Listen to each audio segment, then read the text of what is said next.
Hey everyone, in this video, we will learn how to use Truecar to buy a car. First, visit the Truecar website at truecar.com. Sign in or create an account to access personalized features.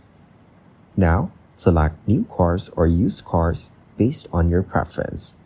Then enter your zip code to find vehicles available in your area. Filter results by make, model, price, mileage, and other criteria.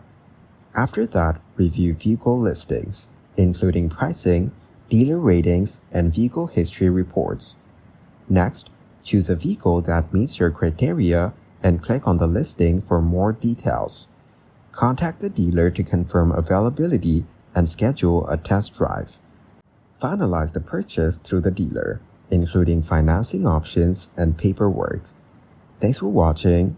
Don't forget to like and subscribe to see more content like this.